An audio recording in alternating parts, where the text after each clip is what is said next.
Shalom Aleichem, Malachi Hasharet, Malachi Elyon, Mi Melech, Malachi HaMelachim, HaKadosh Baruch Hu, Boachem LeShalom, Malachi Hashalom, Malachi Elyon, Mi Melech, Malachi HaMelachim, HaKadosh Baruch Hu, Yedidai, dai, dai, yedidai, ay, ay, ay, ay, ay, ay,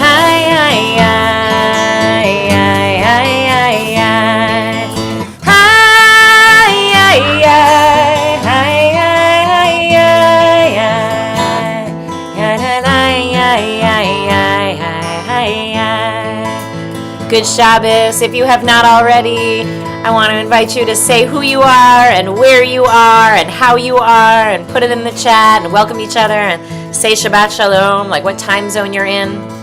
Tzitchem leShalom, Malachi Hashalom, Malachi Elyon, Mi Melech, Malachi HaMelachim, HaKadosh Baruch Hu, HaKadosh Baruch Hu, HaKadosh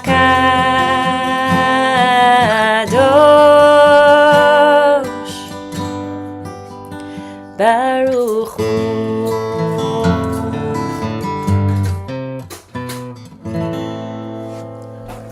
Shabbat Shalom, friends. Hi, Mishkanites. Feels like we have gone from the sublime and enormous experience of the Copernicus Center and the sublime and natural, experience of being outdoors with the sukkah. And here we are back online, just me and you and the internet. And it's close to the end of the month of Tishrei. And it has been quite a season of celebration, and I'm both like a little sad that it's over. Like I kind of loved it, and also I am excited to enter just a regular week where the week isn't interrupted by holidays and everything kind of getting thrown into upheaval by the Jewish holiday season and cycle. Kind of excited to just have Shabbat happen once a week, starting now. Actually, we encounter Shabbat for the first time in this week's Torah portion after 6 feverish days of creating. God is like, you know what this world needs that this world does not have? And the world had everything. The world had water and sky and mosquitoes and sea monsters. I mean, it's probably when they wrote sea monsters, they meant like giant squids or octopi or whatever. But, pterodactyls and bald eagles and every kind of flying thing and crawling thing and walking thing. And it had human beings at a certain point. It didn't have rest. And so on the 7th day, God created rest. What we are now doing. And that feels really good. That feels really necessary. Thank God for that. So I want to invite you, I'm going to put down this guitar for a moment, and invite you to step into the posture of rest. And if I weren't sitting here in front of the computer, I might lie down on the floor, but I'm going to sit here. I'm going to sit up a little bit straighter. I want to invite you to join me in that. To put your feet on the floor and just exhale. Exhale the feverish pace of the week. Wherever it is that you're listening to this, whenever it is that you're listening to this, give yourself the gift of a few deep breaths and just exhaling chaos, exhaling frenzy.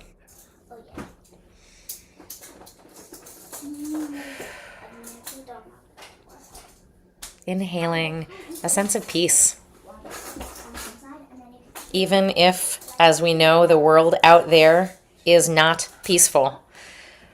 Part of Shabbat is the decision to create peace from within. So we say Shabbat, Shalom. All right, here it is Shabbos. Let's make some Shalom, starting right here, right inside.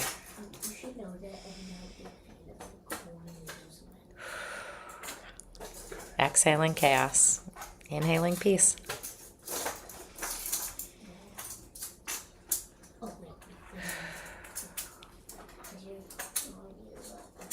All right, as you can see, or maybe you can't see. No, you can't see because they're right behind me. We lit candles earlier here. And so just take a moment to look at the candles. Light your own if you've got some. But every week when we light, I ask the kids, who are the people we want to send light and love to? Who are the people we want to send light and love to right now? So I think of this actually as like a healing prayer. You know, usually if we do a full Friday night service, this would be Hashkivenu. Who it is that we want to send love to, light to, care to, whoever it is who might be feeling lonely or scared. Wondering if they will be okay. Thinking about folks all over our city, our neighbors.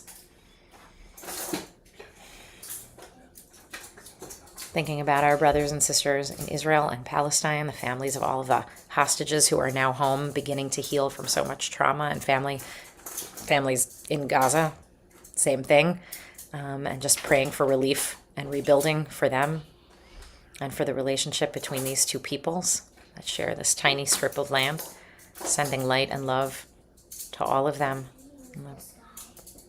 A prayer for peace for now and the future.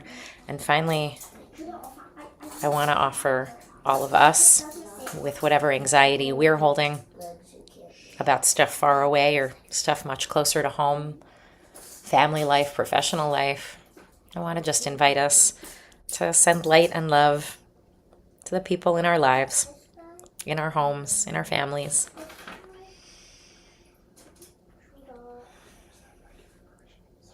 And actually take a moment now to feel the light being sent to you. To let it penetrate your chest and light you up from the inside. The very, very first words God says are Yehi Or, let there be light. Let there be light. And so with every Shabbat, we light these candles and we recreate that moment of illumination and love. And actually deciding for a day, we're going to look at the world through the lens of not just Tov, not just good, but Tov Ma'od. Seeing the best in each other and the best in ourselves and as much potential as we can muster as we look at the world outside of us and inside of us. So let me find out if anybody in this house wants to be blessed. And then we're going to send out blessings. Oh, children, might you be blessed? Mom, do you want to see the forbidden house? Yeah, I want to see the forbidden house. The forbidden house. That's amazing. All right, Judah's down here. He'll get his blessing down You said here. that I could bless your head. You can bless my head too. All right, are we ready? It's just an arm. Okay, it's just an arm. And then to everybody at home, you are getting some of this love too. Yeah, you can send a hand out, Adira. That's fine. But don't cover up the screen fully. How about you Yes, just... cover No. up screen. All right. We'll send this prayer out to everybody at home. Put it on your head. Yevarechecha Adonai v'yishmerecha. Ya'er Adonai panav elecha v'yichuneka. Yisa Adonai panav elecha v'yasem lecha shalom. May God bless you and guard you and keep you safe and healthy. May God shine a path for you to walk, and may you shine your own light bright in the world. May you be a peacemaker. And may peace follow you wherever you Not go. go. I love you. Bye. You guys want to bless some Kiddush? I want to bless the Kiddush cup. Baruch atah Adonai. All right, here we go. Vayhi. Oh, let me give you the words here so you can follow along with me if you like.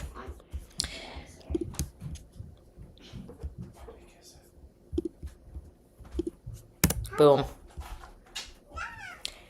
Vayhi Erev, Vayhi Boker, Yom HaShishi. Actually, you know what? I'm going to just even pause here, little moment of teaching. We say this literally every Friday night, but this week in this Torah portion is when these words actually are written in the Torah. So when we chant this, we are chanting Torah every Friday night. We are recalling, as you can see, Friday Night Kiddush begins with an excerpt from Genesis 2:13, which describes how God created the world in 6 days and rested on the seventh day, aka Shabbos. God made the Shabbos holy and separate from all other days of the week. But we read here, this is like the intro to the paragraph celebrating what Shabbat is about, which we say is basically about remembering creation and also remembering the Exodus from Egypt. Whole separate conversation. Why are these two things linked? Okay, great. Separate drash for another time. But the intro paragraph right here is just remembering God having worked really, really hard for 6 days, and then on the seventh day, by sheer force of will, deciding, I actually need to stop. I need to stop. I need to refresh my soul and rest so that I can go back to the important work that I have to do. But the ratio of work to rest is going to be 6-1. That's how it's going to be. And somehow that will actually sustain humankind. And you know what? It has. ויחולו השמיים והארץ וכל צבאם ויחל אלוהים ביום השביעי מלאכתו אשר עשה וישבות ביום השביעי מקום מלאכתו אשר עשה ויברך אלוהים את יום השביעי ויקדש אותו כי בו שבת מכל מלאכתו אשר ברא אלוהים לעשות. סברי חבריי. Now you say l'chaim. Oh, thank you. L'chaim. Baruch atah Adonai Eloheinu melech haolam borei peri hagafen.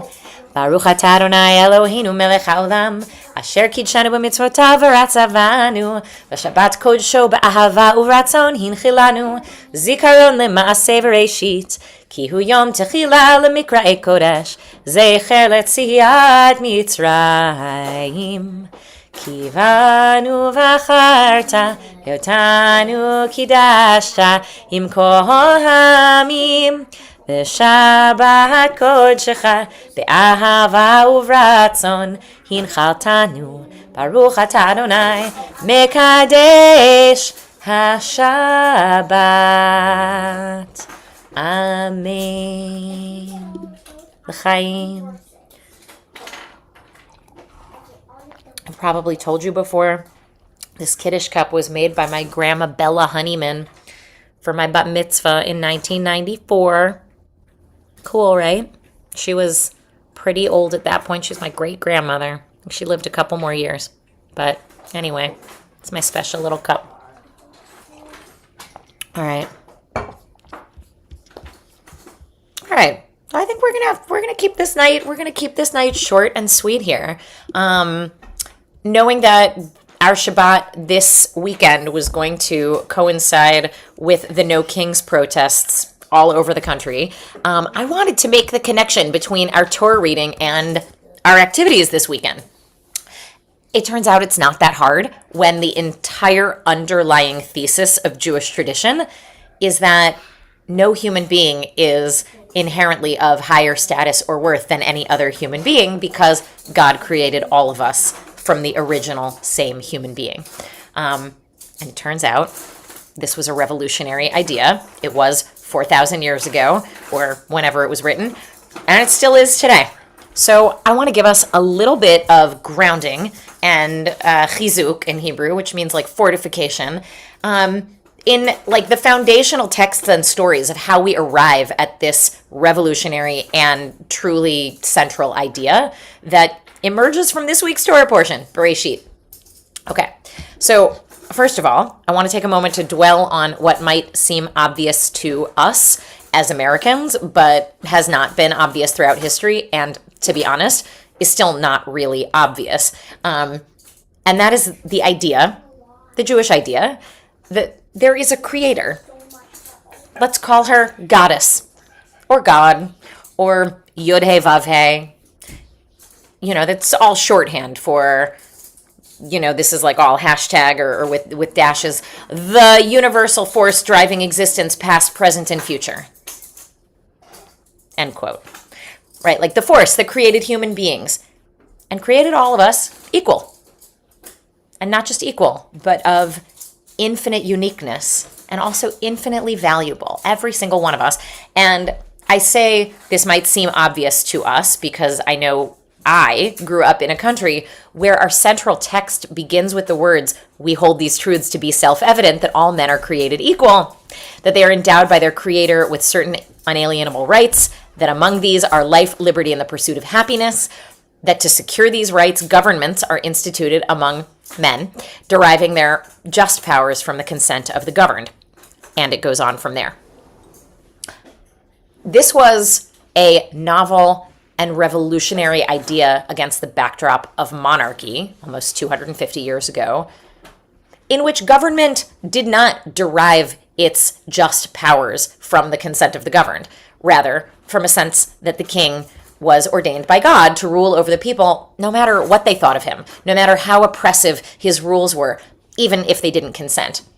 It's actually really powerful against the backdrop of the abuses of power we are witnessing now at the executive level. I recommend just do a quick Google search, text of the Declaration of Independence, and read it and read its critique of monarchy and see how those critiques that they identified then are showing up in real time right now. Go ahead. Don't do it now. Do it after my sermon.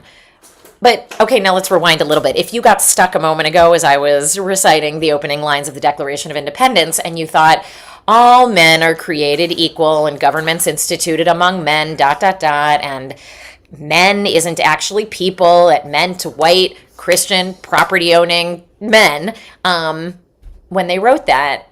So then I actually want you to appreciate how even much more revolutionary our Torah is, asserting from the beginning, 4,000 years ago, or whatever it was, that every human being, Zachar v'nekeva, male and female, of all genders, is created b'tselem Elohim, in the image of God.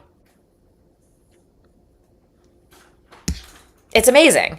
In Genesis 1:26, we meet this human being for the first time, Adam, and I want to show this to you here in context.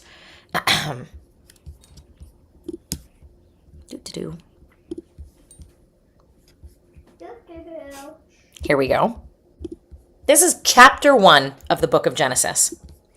Vayomer Elohim na'aseh Adam b'tzelmenu kidmutenu. Let us make the human being, Adam, in our image. This is hilarious. Why is my hand up? Lower hand. Let us make the human being in our image, right? In our likeness. And so immediately one has to wonder, first of all, who's God talking to? Who is our? And if we believe that God has no body or form, then what does God's image mean? Honest question. Very curious to know what you think. Feel free to drop your ideas in the chat there. So our image, if I'm just guessing here, is all of our infinite capabilities, our abilities, our unique traits, and everything they enable us to do that we derive from just existing. Like, yes, God says, be fruitful and multiply. Yes, perpetuating life is a divine ability, but that is not the half of it, right? To imagine, to create, to destroy, to love, to shape, to nurture, to tend, to heal. Every time we read a line in our tradition that describes something that God does, right? Clothing the naked, taking care of or visiting the bride and groom on their wedding day, or escorting the dead to their grave. Any description of God's activities you can take as a personal invitation to imitate, right? In Amidah, when it says, Somech noflim v'rofecho lim umatir asurim umakayem emunato lishenei afar. Yes, it's talking about God, lifts up the fallen, heals the sick, frees the captive, keeps faith with those who sleep in the dust.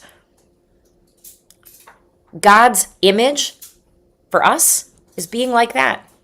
So anytime we read a description of what God does, it is an invitation to us as images, as replicas of the divine. It's called imitatio Dei. And even on a more basic level, our faces, our bodies, every single one of us, if we are created in God's image, then God is every color of the rainbow, every body and shape and every face in all of its formations and malformations, symmetry and asymmetry, like baby smoothness and all the wrinkles, all of our abilities and all of our disabilities. God is blonde and brunette and gingite and has alopecia and male pattern baldness, right? All at once. God is all of it. The Talmud describes it this way. When a king stamps a coin with his image on it, it comes out the same every time. But when the King of Kings, the Melech, Malchei Hamlachim, God, creates their currency in the world, makes their stamp, it comes out different every time, looking like every human being since the dawn of time. And if we really believed this,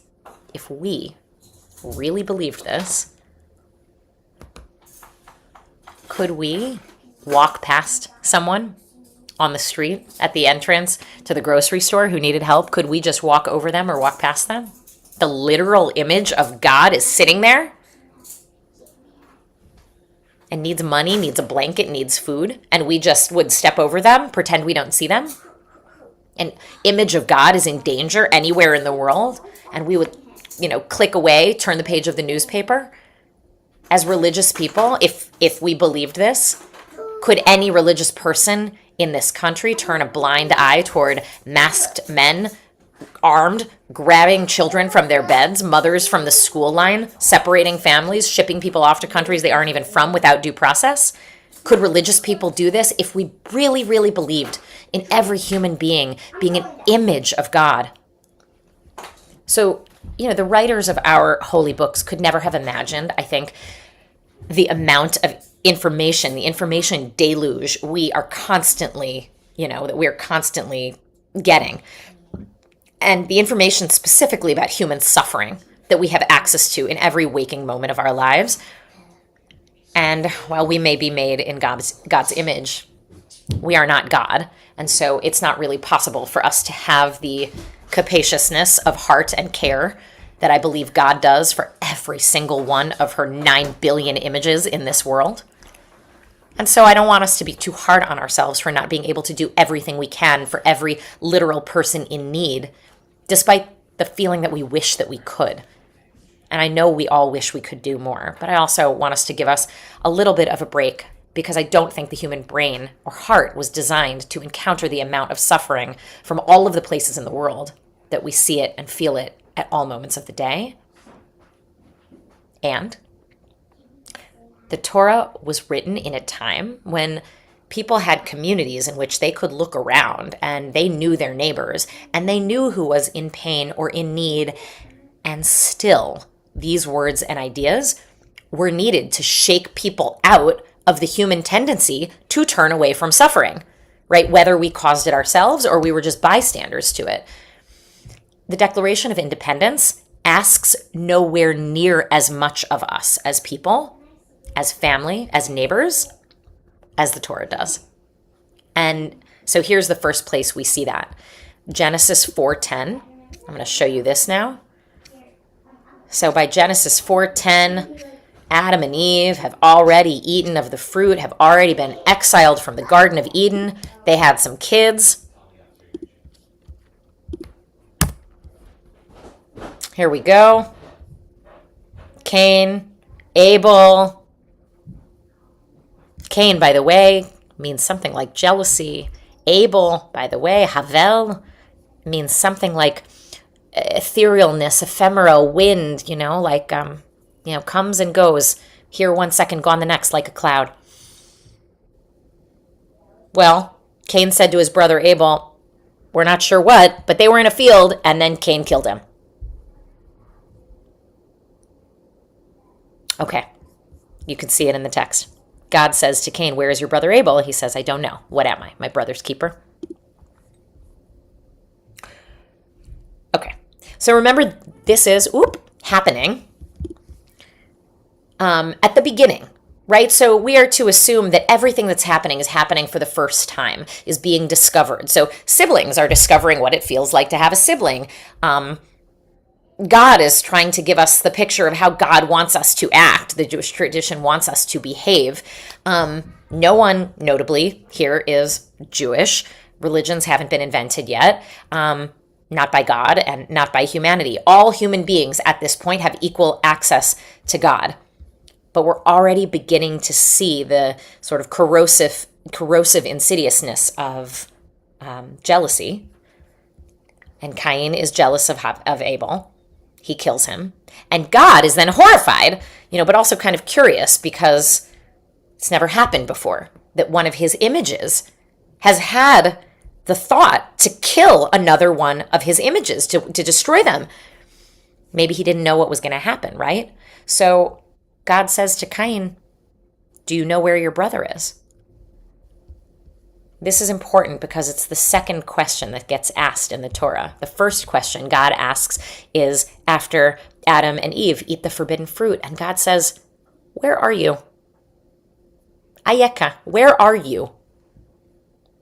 Now, we assume God knows where they are in physical space. So where are you means, where are you in the mistake that you made? Are you going to be honest about your motivations, about what you did? Will you repent? Will you change? No? Okay, out of the garden you go, right? Learn the lesson of human responsibility. Will you, humans, please? And so now here's Cain, the child of those unrepentant sinners, and he's now committed his own sin. And this time God doesn't even bother saying, where are you? Because I imagine God knows that we like to hide both from ourselves and from human responsibility. There's no point in asking, where are you in this kind? So now God asks, where is your brother? And I think that this moment is where we begin to get the Jewish ethos around faith and works. The idea that it's great if your heart is in the right place and you want to do the right thing, but far more important is what you are doing to care for God's creatures and this planet. Eifo hevel hachicha, where is Abel, your brother? Like God saying, don't tell me how you feel about the situation. Tell me what you've done, for better and for worse. And of course, the answer is disappointing. Am I my brother's keeper? Cain says, essentially, it's not my job to take care of my brother and protect him, which you could say is true, right? That's sort of the biblical version of like, he's doing him, I'm doing me. It's not my job to take care of him, which you could say is true. Like God hasn't given any rules yet, including no rules on how to care for siblings. The rule about not murdering has not yet been given. However, it is disingenuous for Cain to say, what am I, my brother's keeper? Because Cain didn't just not keep track of his brother's whereabouts. He snuck up on him in a field and killed him. The implication of this story, to me, seems quite clear. It is our job to be our brothers and sisters and siblings' keeper. It is our job to care for and protect our siblings, our human family. And so God responds, what have you done?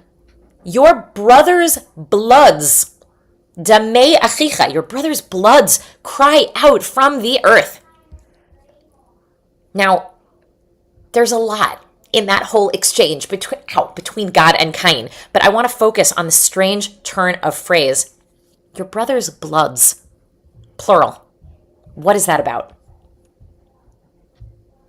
In our discussion tomorrow, if you come, I invite you to share your opinion on that. What is that? What is that turn of phrase about? Here's my understanding, informed by the Talmud. It's about lineage and potential. It's not the blood of your brother. It's not just his life.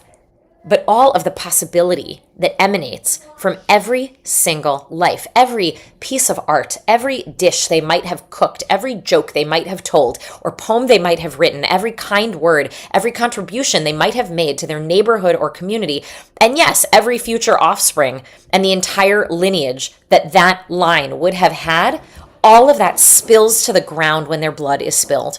And Cain might not have realized that those are the stakes when you kill somebody.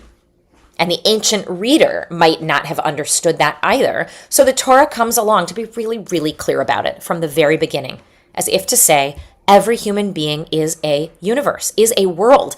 And let's not split hairs here about whether someone is part of your tribe or not, or whether somebody is more loved by God or not, because at this point in the story, there are no tribes.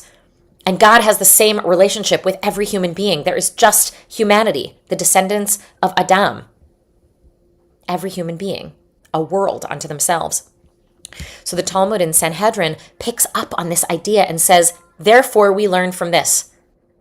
A single person was created in the world, Adam, to teach that if anyone causes a life to perish, they are deemed to have caused a whole world to perish. And anyone who saves a single life is deemed to have saved a whole world. But not just that. The individual, one person was created for the sake of peace among humankind, so that no one would say to another, my father was greater than your father. My lineage is more exalted than your lineage. And finally, if only one person was created in the beginning in God's image, it shows, the rabbis said, it shows those heretics claiming that there are many powers ruling the world that no, there's just the one.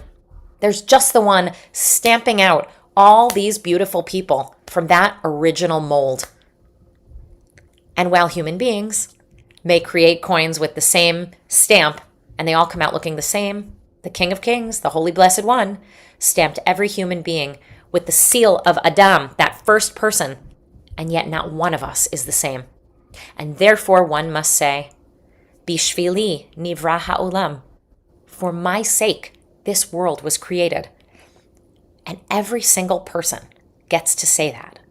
There's not any tribe or group or religion or nationality or citizenry that has more access to or entitlement to being able to say the world was created for me. Torah was created at a time and a place when many other traditions were also coming up with their own creation myths. And in most of them, the gods are vying for primacy and dominance, right? The Babylonians, the Sumerians, the Akkadians, the Egyptians, they all have these stories where the pinnacle of creation is the human replica of God created here on earth in a particular place that is God's home. And so the culmination of the Sumerian story is Sumer. The culmination of the Babylonian creation story is Babylon.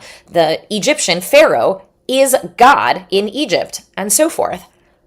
What's our creation myth? One universal God creates all human beings in their own image. No tribes, no king. And you know what? It is true that the Jewish tradition came very close to imitating all of those other traditions by eventually having a priesthood and a location in Jerusalem that we associated with God's physical presence being located on earth. And the truth is, if we had stuck to that, Jewish people wouldn't be here anymore. But with the destruction of the temple, we were able to re-embrace this story, liberating God to be everywhere once again, with everyone. Why start with just one individual person? To remind us that we are part of one human family. No one being of a higher class or more exalted lineage than anyone else. No one more worthy of life, liberty, or the pursuit of happiness. No one above the law. No one whose life is expendable. When this was written, millennia before Jews would get the privilege to live in a democracy, right? A system of government created by the people for the people based on the consent of the governed. Nonetheless, the philosophical foundations for democracy, for that system of government, are baked into the DNA of Jewish tradition from the opening chapters of Genesis.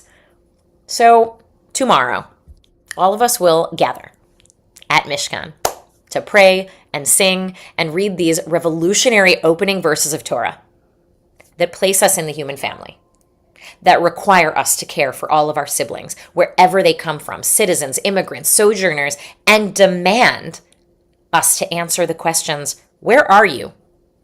Where are you? And where is your brother, your sister, your sibling in the human family? Where are you and where are they?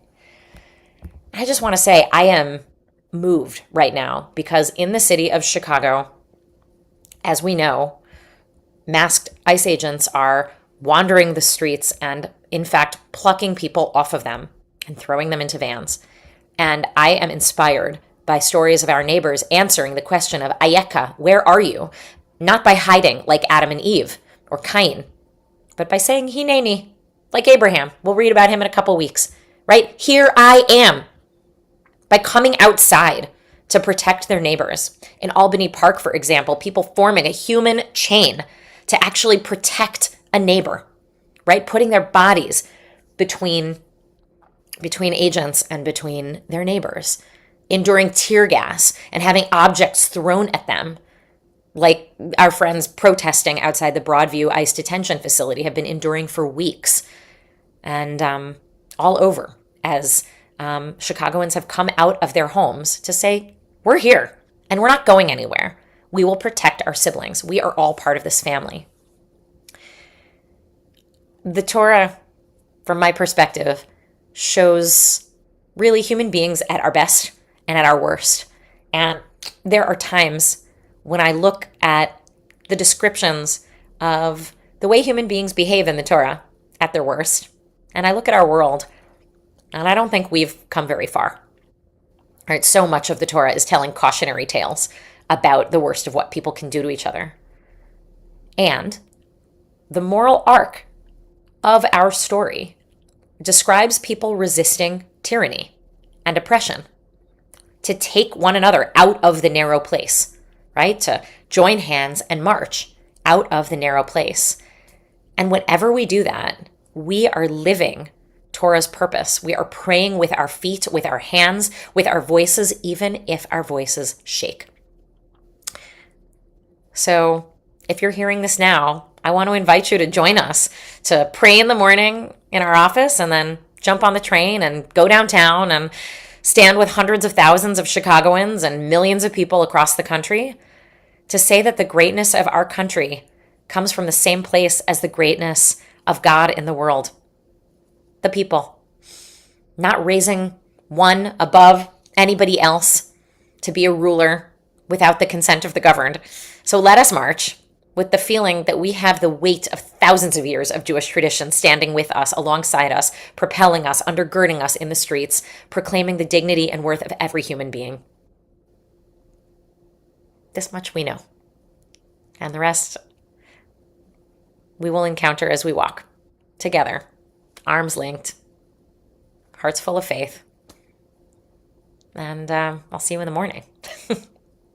So may it be so. May it be so. And I think we're just going to close up tonight. Maybe I'll close up with one song here. I want to show you guys something, though.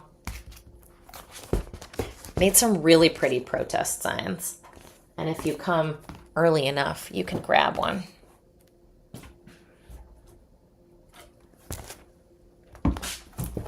Just, good solid messages. Oh, wait, and if you come in the morning, we will have coffee for you, and you can even make a sign. We've got poster board and markers. You could buy a t-shirt. And you know what? Let's have fun. Let's have fun while standing for democracy and Torah. All right, friends. Let's wrap with a song for strength. Ana B'Koach. this on here.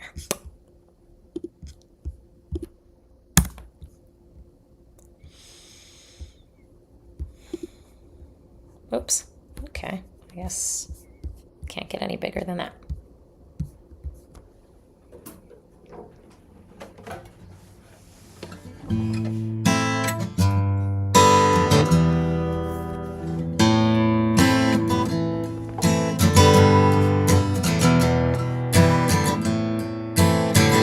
Ana bekoach gedulat yemincha tatir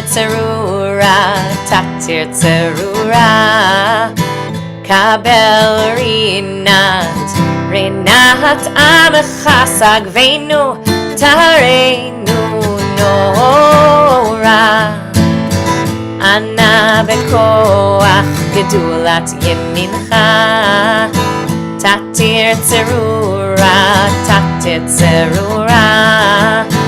kabel rinat amecha sagvenu tareinu nora hay hay hay hay hay hay hay la la hay hay hay hay hay hay hay hay la la hay